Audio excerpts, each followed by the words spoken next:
Hello everyone, আসসালামু আলাইকুম। Welcome back to my recipe channel. আজ আপনাদের মাঝে শেয়ার করব পারফেক্ট ঝরঝরে এবং সাদা দবদবে পোলাও রেসিপি। কিভাবে রান্না করলে একদম সাদা থাকবে, কতটুকু চালের জন্য কতটুকু পানি ব্যবহার করতে হবে আপনাদেরকে এই ভিডিওতে বলে দিব। আর ভাত হবে এক একটা। চলুন দেখে নেওয়া যাক পোলাও রেসিপি। এর জন্য প্রথমে চালগুলো ধুয়ে পানি ঝরিয়ে আধা ঘন্টার জন্য রেখে দিতে হবে। এর জন্য প্রথমে 2 কাপ চালের জন্য 4 কাপ পরিমাণ পানি গরম করতে দিতে হবে।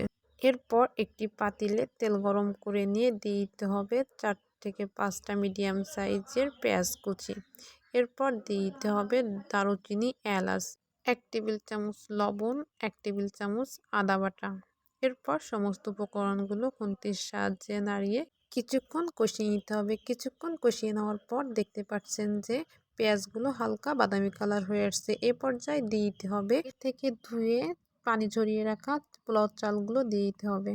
এরপর চালগুলো বাদামি কালার করে কষিয়ে নিতে হবে। আর আপনারা যদি পারফেক্টভাবে সাদা পোলাও তৈরি করতে চান তাহলে আপনারা কোনো প্রকার মশলা ব্যবহার করবেন না। পানিতে মশলা ব্যবহার করলে পানির কালারটা লালচে কালার হয়ে যায়। এর জন্য চালগুলো কষিয়ে নেওয়ার পর দিয়ে দিতে হবে গরম পানি। গরম পানি দেওয়ার পর খুন্তির সাহায্যে চালগুলো নাড়িয়ে দিয়ে দিতে হবে 2 টেবিল চামচ গুঁড়া দুধ। এরপর আবারও কিছুক্ষণ চালের সাথে গুঁড়া দুধ মিশিয়ে 10 মিনিটের জন্য ঢেকে দিতে হবে। 10 মিনিট পর আবার ফিরে আসলে দেখতে পাচ্ছেন যে চালটা এখনো সামান্য পরিমাণে ফুটতে বাকি আছে। এ পর্যায়ে চুলার আঁচটি লো আঁচে রেখে আবারও 5 মিনিটের জন্য ঢেকে দিতে হবে। 5 মিনিট পর ফিরে আসলে দেখতে পাচ্ছেন যে পোলাওটা কতটা পারফেক্ট ঝরঝরে সাদা পোলাও তৈরি হয়েছে। তাই আপনারাও যদি এরকম পারফেক্ট বাসায় পোলাও তৈরি করতে চান তাহলে অবশ্যই যে পরিমাণে চাল ব্যবহার করবেন তার ডাবল পরিমাণ পানি ব্যবহার করবেন। তাহলে আমার মতো এরকম পারফেক্ট ঝরঝরে পোলাও আপনারাও বাসায় তৈরি করতে পারবেন। আমাদের বাসায় কিন্তু প্রত্যেকের খুবই পছন্দ আমার হাতের এই পোলাও রেসিপি।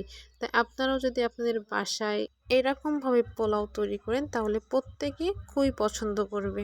ভিডিওটি ভালো লাগলে অবশ্যই লাইক, কমেন্ট, শেয়ার করবেন। আমার ইউটিউব চ্যানেলে সাবস্ক্রাইব করে পাশে থাকবেন। ধন্যবাদ সবাই।